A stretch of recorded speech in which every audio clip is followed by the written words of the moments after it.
Coordenadoria de Defesa Agropecuária do Estado está intensificando as atividades de vigilância sanitária por aqui. Agora, além do trabalho feito em campo com os produtores, a coordenadoria está orientando médicos veterinários e outros profissionais sobre a importância de notificar casos de morte súbita em aves na região. A coordenadoria também fechou uma parceria com o Instituto de Pesquisas de Cananéia, órgão que monitora diariamente as praias de São Paulo. A intenção é receber a notificação de casos de mortalidade de aves ou animais com sintomas de gripe aviária. E mais um país europeu identificou surto de gripe aviária. A Romênia abateu mais de 20 mil aves em uma fazenda. Essa é a segunda vez que o leste europeu notifica surtos da doença. Além da Romênia, a Hungria, a Holanda e a Polônia estão registrando casos de gripe aviária. A gente, é claro, segue acompanhando. A gente segue falando de sanidade animal, agora na suinocultura. Na virada do ano, o Rio Grande do Sul notificou um caso positivo da doença de Algesque na cidade de São Gabriel. A situação já está controlada. O estado agiu rapidamente, isolou a área em que foi registrada a doença. Também sacrificou todos os suínos da propriedade positivada e seguiu monitorando a região em um raio de 5 quilômetros do local. A doença de Algesque, também conhecida como pseudorraiva, acomete suínos em todas as fases de produção. Eles são hospedeiros naturais do vírus causador da doença. A enfermidade é mais grave para os leitões na fase de maternidade, pode causar febre, tremores, convulsões e até mortalidade. A gente vai saber mais sobre essa doença conversando com Francisco Lopes, diretor adjunto do Departamento de Vigilância e Defesa Sanitária Animal da Secretaria da Agricultura, Pecuária e Produção Sustentável e Irrigação do Rio Grande do Sul. Muito bom dia para você, Francisco. Seja bem-vindo ao Ligados Integrados. Bom dia, obrigado pelo convite. A gente é que agradece. Vamos lá, então. Doença de Algesque, esse nome é mais difícil, mas a gente também pode chamar de pseudorraiva. Por que pseudorraiva? Raiva, quando eu ouço essa palavra, eu já lembro aí do pessoal falando, quando eu era criança, para tomar cuidado com o morcego, porque é o morcego que transmite raiva, raiva para o cachorro, para o gato. A gente está falando da mesma doença ou esse pseudo aí quer dizer que não, que a gente está falando de uma doença completamente dessa que acomete os animais domésticos? Que doença é essa? Não, é uma doença completamente diferente, né? Esse termo popular pseudorraiva é devido a alguma reação nervosa que é causada em alguns animais que causa prurido intenso. Então, os animais acabam se coçando e apresentam sintomas nervosos, por isso semelhante à pseudorraiva, mas não tem relação com a doença de Algesque. Bom, nós dissemos aqui que ela foi notificada no Rio Grande do Sul no final do ano. É uma doença comum na suinocultura aqui no nosso país? Não, é uma doença que é raro ter um caso registrado no nosso país. O que é que pode ter acontecido para a gente ter um caso dessa doença registrado? E aí esclarecer mais uma vez que isso já está controlado.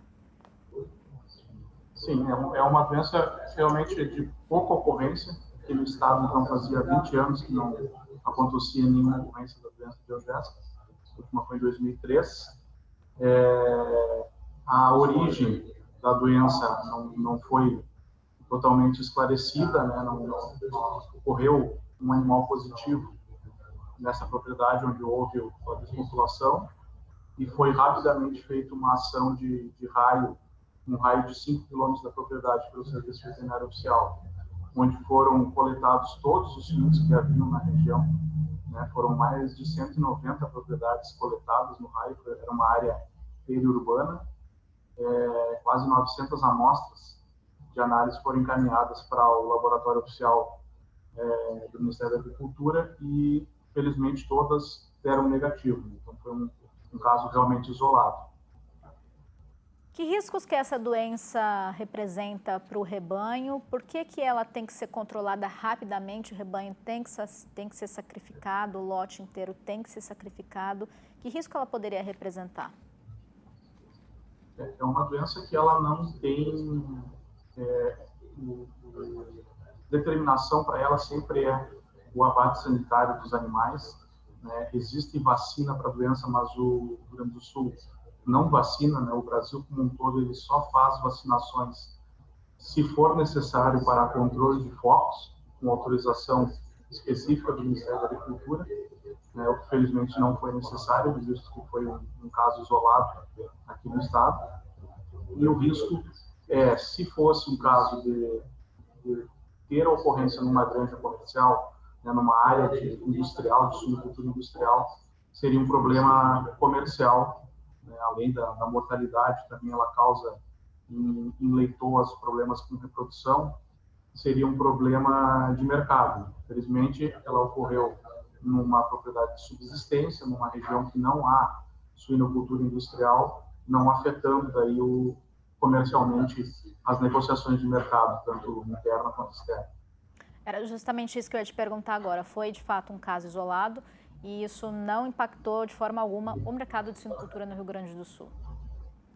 Não teve qualquer impacto para o mercado industrial, né? Para o comércio, tanto nacional quanto internacional, foi também pela nossa atuação rápida, né, que garantiu que realmente foi um caso isolado, que não havia a circulação do vírus na região.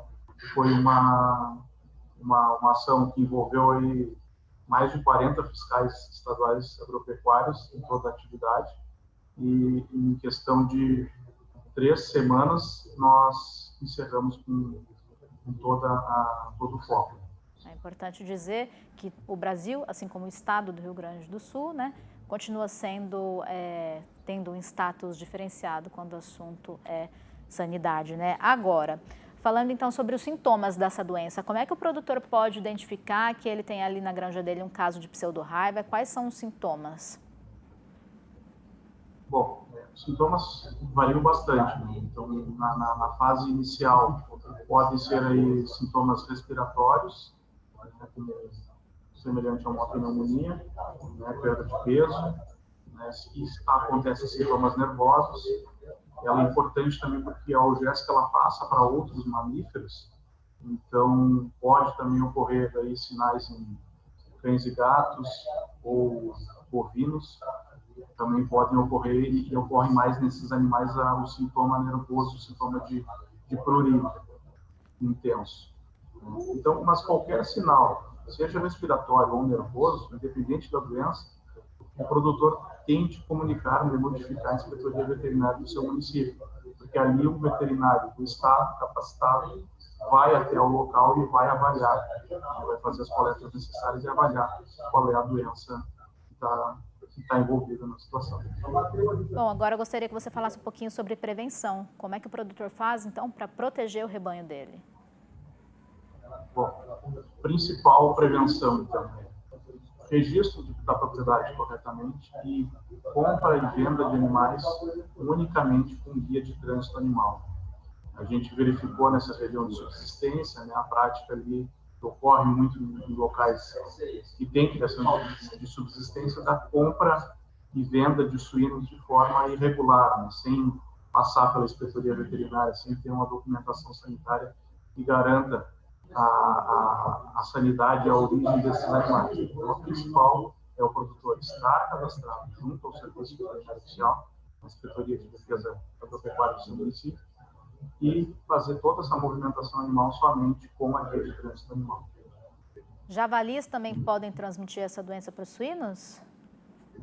Javalis podem transmitir, eles também são sensíveis, né? Então, na criação de suínos, principalmente, priorizar a criação de animais em granja, fechados, e não animais soltos, para evitar o contato com os animais silvestres.